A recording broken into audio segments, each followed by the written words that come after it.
समझा देते हैं। सबसे पहले लिखा हुआ है क्वेश्चन नंबर 8 में, एक बाग है, बाग मतलब बगीचा होता है, क्या होता है, तो एक बाग में 2025 पौधे इस प्रकार लगाए जाने हैं, मतलब अभी लगा हुआ नहीं, पौधा है रखा हुआ, लेकिन बोल रहा है इस तरह लगाए जाने हैं कि प्रत्येक पंक्ति में उतने ही पौधे हों जितनी पंक्तियों की संख्या, यानी प्रत्येक लाइन में उतना ही पौधा लगाना है जितना लाइन है।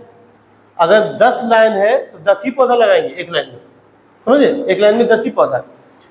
तो प्रत्येक की संख्या, तो पंक्तियों की संख्या और प्रत्येक पंक्ति में पौधों की संख्या क्या आती है, तो दोनों चीज देखिए, अगर पंक्ति पता चल जाएगा तो लाइन पता चल जाएगा, पौधे पता चल जाएगा तो लाइन पता चल जाएगा, या लाइन पता चल गया तो पौधे पता चल जाएगा। तो दोनों में से क्या हो गया, प्रत्येक पंक्ति में पौधों की संख्या, एक चीज और यहाँ छूट गया है ना जी, कहाँ गया, तो पंक्तियों की संख्या बराबर इतना, अब प्रत्येक पंक्ति में पौधों की संख्या क्या है, प्रत्येक पंक्ति में, प्रत्येक पंक्ति में पौधों की संख्या क्या है, बोलो, प्रत्येक पंक्ति में पौधों की संख्या क्या है, x बराबर क्या हो गया, ये भी 45 होगा कि नहीं, लिखा हुआ प्रत्येक पौधों की संख्या x, और x बराबर कितना आया, इसलिए 45। तो क्या किया हम, पहले कुल पौधों की संख्या लिख दी, कुल पौधों की संख्या कितना वो लिख दी हम, कुल पौधों की संख्या लिखने के बाद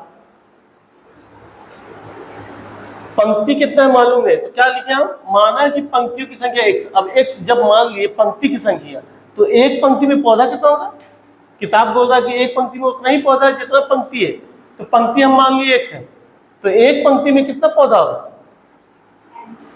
x ही पौधा। अगर मान लेते हैं 100 तो 100 पौधा होता है, अगर मानते पंक्तियों की संख्या मानते 1000 तो पंक्तियों में पौधों की संख्या कितना होता है, एक पंक्ति में 1000 पौधा।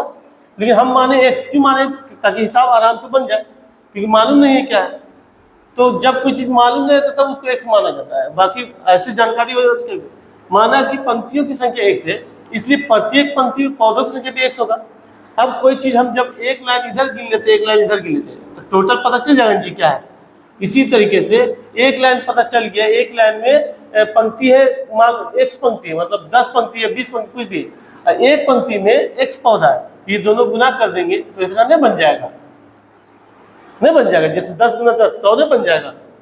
अगर 100 डॉट है, 10 लाइन है, तो एक लाइन में 10 चीज लगा हुआ है, 10 पौधा लगा हुआ है, तो 10 गुना 10 10 लाइन है, 10 पौधा, दोनों गुना कर देंगे 100 पौधा हो जाएगा।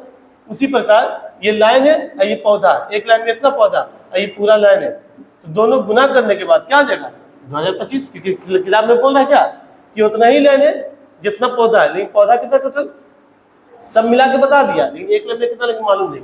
तो क्या किए, प्रश्न से क्या हो गया, ये दोनों गुना करने पर इतना ही बन जाएगा सवाल में, क्योंकि पंक्ति और पौधा, एक पंक्ति में इतना पौधा और इतना पंक्ति भी है, तो दोनों गुना कर देंगे तो 2025 हो जाएगा ना जी। तो इसीलिए दोनों हम गुना करते हैं। गुना करने के बाद क्या हुआ, x गुना x को x स्क्वायर लिखते हैं ना, x गुना किसी भी संख्या को 5 गुना 5 को भी लिख सकते हैं 5 स्क्वायर, या 5 स्क्वायर को लिख सकते हैं 5 गुना 5, है ना, लिख सकते हैं, इसलिए हम लोग ऐसा लिखते हैं।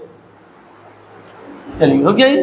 अब सवाल ये है कि एक्स स्क्वायर जब लिख दिए तो स्क्वायर जब हटता है ना तो बराबर के उस साइड में, जब एक्स स्क्वायर के बराबर इधर हटा तो उस साइड में जितना भी संख्या है, जो भी नंबर हो, उसके ऊपर रूट चढ़ जाता है। क्या चढ़ जाता है, सिर्फ यही नहीं बल्कि और कुछ रहता है, लंबा ऐसे भी कुछ रहता है, 2 प्लस 4 प्लस कुछ भी रहता है, जैसे +4 है -6 है, तो सब पर रूट चढ़ जाता है। ऐसे अगर हटता तो है क्या 2025, तो उसी पर रूट चढ़ गया, जो है उसी पर रूट चढ़ गया, ठीक है।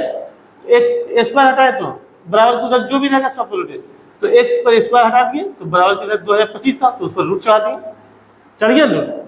रूट का मतलब हो गया वर्ग, है ना, उसको वर्गमूल है, जिससे इसका वर्गमूल आप निकालेंगे तो कितना निकल जाएगा 2025 का वर्गमूल 45। वर्गमूल पहले बताए ना हम निकालने के लिए।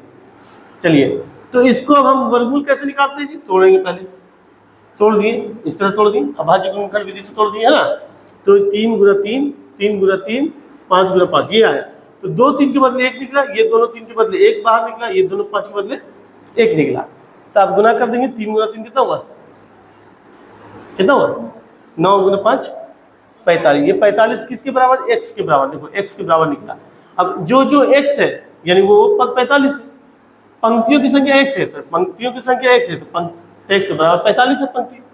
उसी तरह पंक्ति में पौधों की संख्या, प्रत्येक पंक्ति में पौधों की संख्या x है, तो प्रत्येक पंक्ति में पौधों की संख्या x है, तो x बराबर 45। x बराबर 45 तो आ ही गया, इसलिए इस तरह से निकालते हैं। ये तो जानते हैं आप लोग निकालने, ये हिसाब क्लियर हो गया। चलिए उठा लीजिए।